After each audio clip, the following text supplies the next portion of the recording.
Hi guys, welcome back to the channel. It's Yvonne from GingerChickRehab. I'm so glad to have you back checking out what Chris and I are up to. So in today's video, we are making over the last, I believe it's the last piece that sweet viewer Kelly gave us.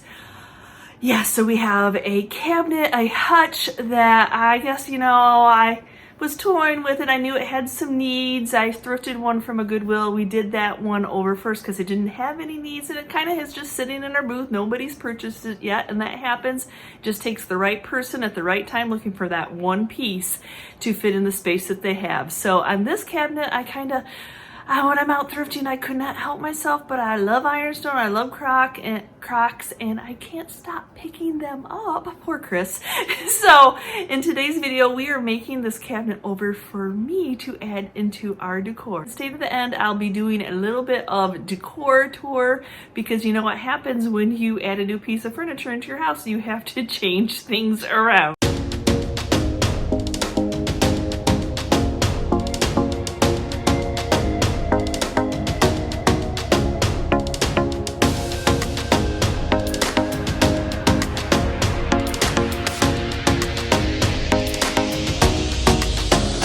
For you that have watched our channel for a long time, a while ago, this last summer, I was given the opportunity to get a whole bunch of items from a viewer here local in our Michigan, and I believe this is the last piece that we have to make over. And after some thought and contemplating what we wanted to do with this piece, I decided that I actually would like to display some of my collectibles in it and keep it for myself. It definitely has been sitting in the shop for way too long. It does have some needs, so there's some here and there's that need to be fixed on it, but nothing I don't think we can't tackle.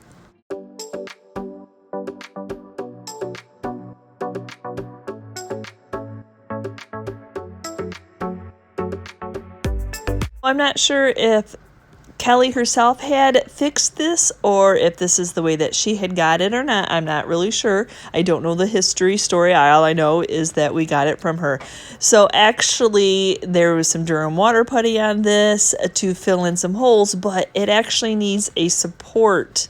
It's missing a piece of wood that should be supporting these legs. So Chris is going to go ahead and get that sanded smooth and see if we have some type of wood to match the area of this beautiful cabinet to replace that piece of wood. That way that the legs stay where they should be, and if I end up putting heavy crockery or ironstone in this, that it'll be able to support the weight. So no, it's not a perfect match, but it does have the strength that we need. So now he's just going to get it screwed into place. This cross beam will definitely help support the weight of this cabinet.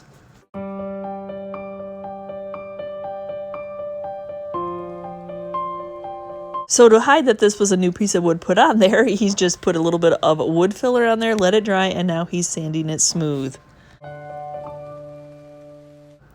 So now there's a hole where a hole should not be. So yes, in the bottom of the inside of the cabinet, there was a hole. So he's just going to go ahead and apply a piece of wood to cover up the hole from the bottom. So when we go to fill it in, it doesn't go all the way through. And this will just be permanent. It'll just stay there. He's going to go ahead and glue it into place.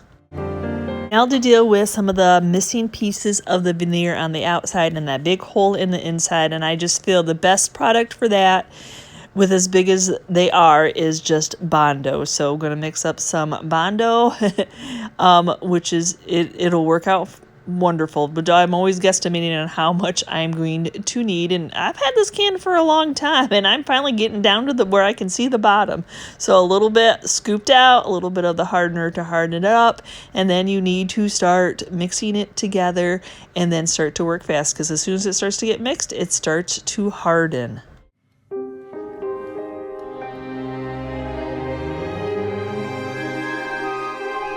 I find not more than 30 minutes later is it ready to sand. Now, the longer you let it sit, the harder it gets. So, yes, definitely pay attention. Don't walk away and leave it overnight, that's for sure. And yes, it definitely did make a mess. I do have a couple other little areas that I know need fixed. There's some warping on the top that you can see here that I'm going to just go ahead and fill in. I'm not going to wear it's going to be character. We're going to leave it alone. I am going to fill in the crack, but I definitely need to get the layers of dust that were already on it and then what we just created by sanding that Bondo.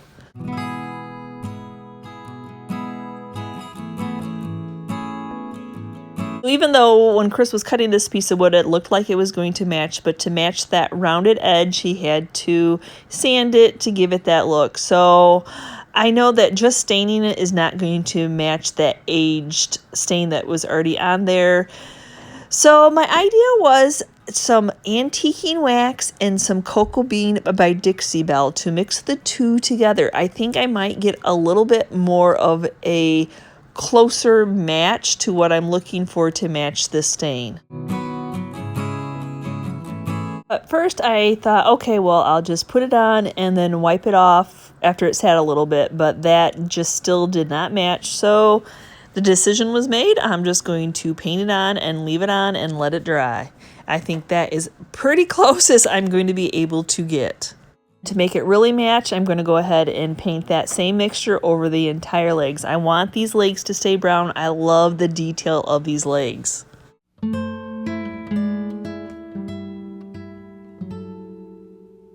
I'm going to use that same mixture, but I'm only going to do this bottom area. I love that wood. This has a door on it. It's going to be closed. I'm going to have decor on it. But before I can paint it, I need to even out the porosity between the Bondo and any other of the wood fillers that we put in, especially the Bondo. So I'm going in with some shellac, a couple coats, and then I'm actually going to go ahead and, because of this age of the piece and the stain that's on there, I'm going to cover the entire piece with at least 2 coats of the shellac, and that's going to stop any bleed through, fill in any of the evening out of the porosity of this piece, and make it so that it paints beautifully. So now that shellac is dry, that shellac is such a nice product. If you are a flipper, always have at least 1 can of that on hand. So now, yes, I'm mixing up that same mixture, the antiquing wax and the cocoa bean, which is the darkest brown that I have on hand, to paint the bottom of this. And I know that it looks like it stands out right now, but it is wet, and as it dries, it definitely is going to darken up.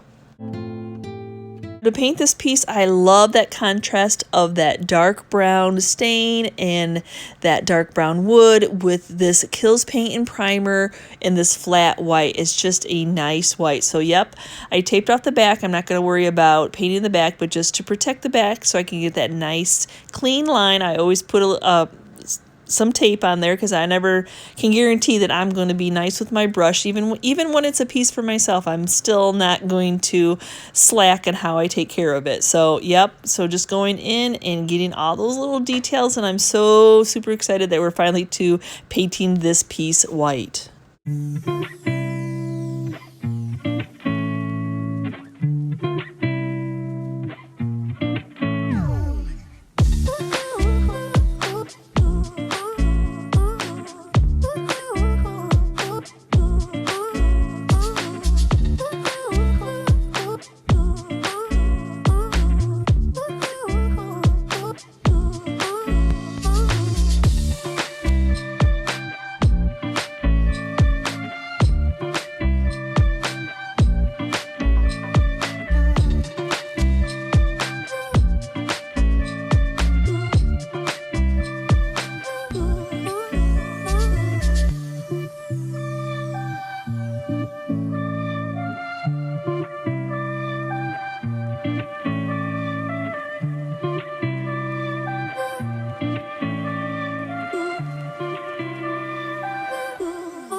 Now, if you're new to our channel, you notice that me and my husband Chris tag team any project that we're working on. If he's available to help me, he's always there to lend a hand.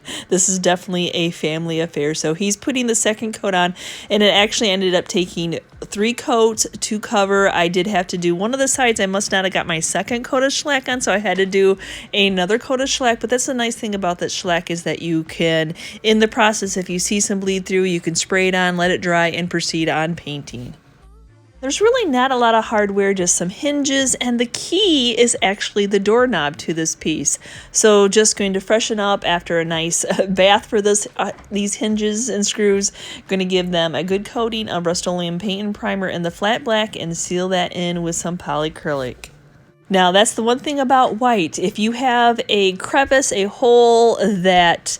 Yes, when you paint it white, it's like a shadow that just sticks out. Now, the only spot I'm going to touch is this spot right here because on the opposing side, there's no gaps on that side. So I'm just taking a little bit of wood filler with my finger and then just pushing it in, letting that dry, and then I'll paint over that spot.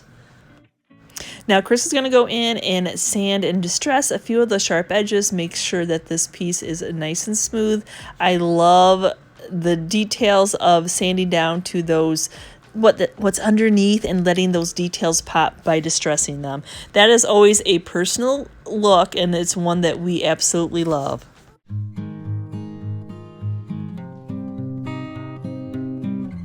After he got it sanded the way that he would like it to be, he's going in with a coat of the Veneer finishing wax to seal in and protect that paint. Now, you don't have to do that with the Kills paint and primer. It's on there, but just especially since it's white, and it just gives it a nice, soft to the touch kind of feel and protects that white paint.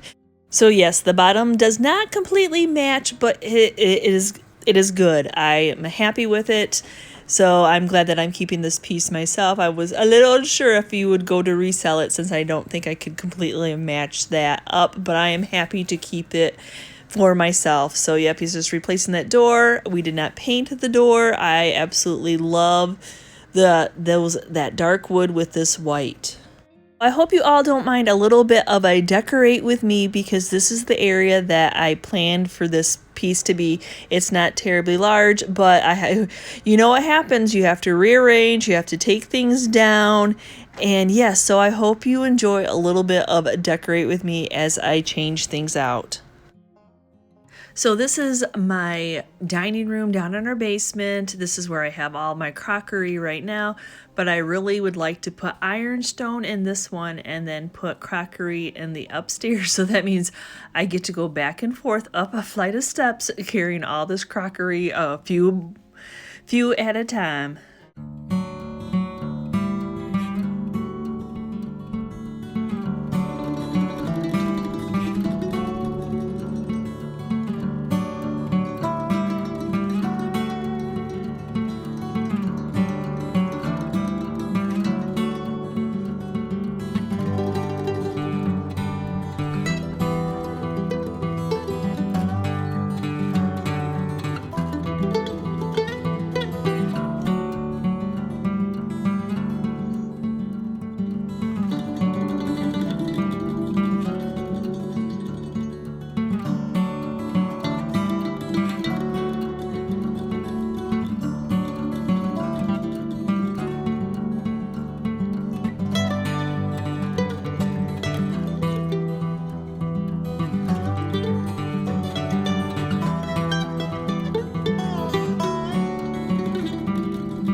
Now, I really did think that this hutch would look a lot more empty as I'm gathering all the ironstone I had here and there in my house. Oh, yeah, I still think I have room that I could add some more pieces if I find them when I'm out thrifting, but I definitely love this.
thank you for watching today's video, and what did you think? Yes, I was super happy to have another little cabinet. It's little, it fits into our living room, it doesn't overwhelm. I have another place to put the collections that I find when I'm out secondhand shopping that I just don't pass up. Somehow they make their way into my cart every time, and I think, oh, I will upgrade and I'll sell something, but I'm not ready to yet. So how about you all? What do you collect? Do you collect Crocs, ironstones, old wooden spoons, old wooden items? Yes, when I'm out thrifting, I just can't pass them up, and I'm not sure if I go to resell them in my booth, do people see the same beauty in them as I do? I'm not really sure, because I have tried to sell Crocs and spools do okay, but you know, like the brushes hanging on the back, would people think those were as beautiful as I would? I'm not sure. So give me a comment down below, what did you think? So thanks again for watching today's video, guys, and as always, if you're part of our YouTube family, thank you so much. And if you're new and you're checking out our content for the first time and you liked what you saw, please hit that subscription button along with the notification bell so you know when we've uploaded a new video, and we will see you next time, guys, and you can see what we're up to. Bye!